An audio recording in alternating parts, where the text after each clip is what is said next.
ଛୋଟ ସହରରେ ଚାରିଜଣ ସାଙ୍ଗ ରହୁଥିଲେ। ଚାରିଜଣ ଯାକ ବ୍ରାହ୍ମଣ ଥିଲେ। ଆଉ ସେ ଚାରି ବ୍ରାହ୍ମଣ ନିଜ ନିଜ ଭିତରେ ବହୁତ ଭଲ ସମ୍ପର୍କ ଥିଲା। ସେମାନଙ୍କ ମଧ୍ୟରୁ ତିନି ବ୍ରାହ୍ମଣ ଶାସ୍ତ୍ର ଓ ବିଦ୍ୟାରେ ବହୁତ ଜ୍ଞାନ ଅଧ୍ୟୟନ କରିଥିଲେ। ସେମାନେ ନିଜକୁ ବଡ଼ ପଣ୍ଡିତ ବୋଲାଉଥିଲେ, ଭାରି ଗର୍ବ କରୁଥିଲେ। କିନ୍ତୁ ଚତୁର୍ଥ ବନ୍ଧୁଟି ବେଶୀ ପଢ଼ାଲେଖା ଜାଣିନଥିଲା। ସେ କିନ୍ତୁ ତିନି ଜଣଙ୍କ ଠାରୁ ଅଧିକ ଚାଲାକ ଥିଲା।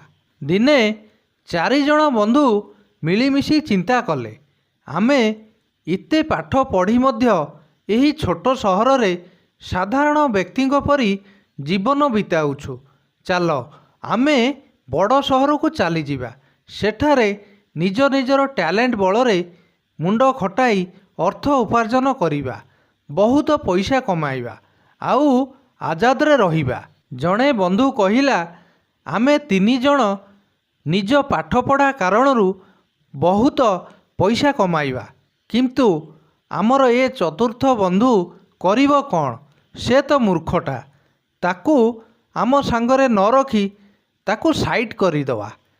ତାକୁ ରଖିଲେ ଆମର ଲସ୍। ତାକୁ ଆମ ରୋଜଗାରରୁ ଦେବାକୁ ପଡ଼ିବ। ତେଣୁ ତାକୁ ଛାଡ଼ି ଆମେ ତିନି ଜଣ ବଡ଼ ସହରକୁ ଚାଲିଯିବା। ହେଲେ ଦ୍ୱିତୀୟ ବନ୍ଧୁ ତାର ଏଭଳି କଥାକୁ ଗ୍ରହଣ କଲା ନାହିଁ। ସେ କହିଲା, ଆମେ ସବୁ ପିଲାଦିନରୁ ଏକା ସାଙ୍ଗରେ ଖେଳିଛେ, ବୁଲିଛେ, ବଡ଼ ହୋଇଛେ, ଦୁଃଖ ସୁଖରେ ଭାଗି ହୋଇଛେ। ଶେଷରେ ସେମାନେ ପାଠ ନ ପଢ଼ିଥିବା ସାଙ୍ଗକୁ ବି ସାଥିରେ ନେଲେ। କିଛି ବାଟ ଗଲା ପରେ ମଧ୍ୟାହ୍ନ ସମୟରେ ସେମାନେ ଏକ ଜଙ୍ଗଲ ମଧ୍ୟରେ ପହଞ୍ଚିଲେ। କିଛି ସମୟ ଆରାମ କରିବା ପାଇଁ ଗୋଟିଏ ଗଛ ତଳେ ବସିଲେ। ସେହି ସମୟରେ ସେମାନଙ୍କର ଦୃଷ୍ଟି ଗୋଟିଏ ବୁଦା ପାଖରେ ଏକ ଅଳିଆ ଗଦା ଉପରେ ପଡ଼ିଲା। ସେମାନେ ଦେଖିଲେ ଅଳିଆ ଗଦାଟି ଗୋଟିଏ ପଶୁର ହାଡ଼ କଙ୍କାଳ ଅଟେ।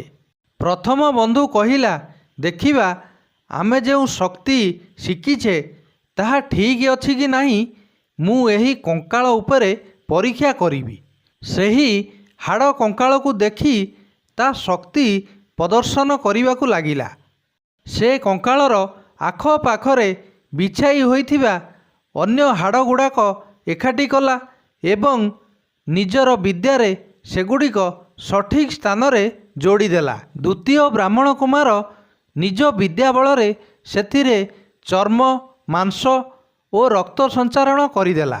ସେତେବେଳେ ତୃତୀୟ ବ୍ରାହ୍ମଣ କୁମାର ନିଜ ବିଦ୍ୟା ଦ୍ୱାରା ତା ଦେହରେ ପ୍ରାଣ ସଞ୍ଚାର କରିବାକୁ ଚାହିଁଲା। ଚତୁର୍ଥ ବନ୍ଧୁଟି କହି ଉଠିଲା, ରହିଯାଅ ବନ୍ଧୁ, ପ୍ରଥମେ ଦେଖିନିଅ ଯେ ଏହା କି ପ୍ରକାର ଜୀବ। ଚତୁର୍ଥ ବନ୍ଧୁର ଏପରି ପ୍ରଶ୍ନ ଦ୍ୱାରା ତିନି ଜଣ ତା ଆଡ଼କୁ ଆଶ୍ଚର୍ଯ୍ୟଜନକ ଦୃଷ୍ଟିରେ ଚାହିଁଲେ। ଚତୁର୍ଥ ଜଣକ କହିଲେ, ବନ୍ଧୁମାନେ, ଏହା ଏକ ସିଂହ ଅଟେ। ଏହାକୁ ଜୀବଦାନ ଦେଲେ ସେ ଜୀବନ ପାଇବା ପରେ ଖାଇବାକୁ ଖୋଜିବ ଏବଂ ପ୍ରଥମେ ଆମମାନଙ୍କୁ ଖାଇବ। ତାହାର କଥା ଶୁଣି ତୃତୀୟ ବ୍ରାହ୍ମଣକୁ କ୍ରୋଧ ଆସିଲା।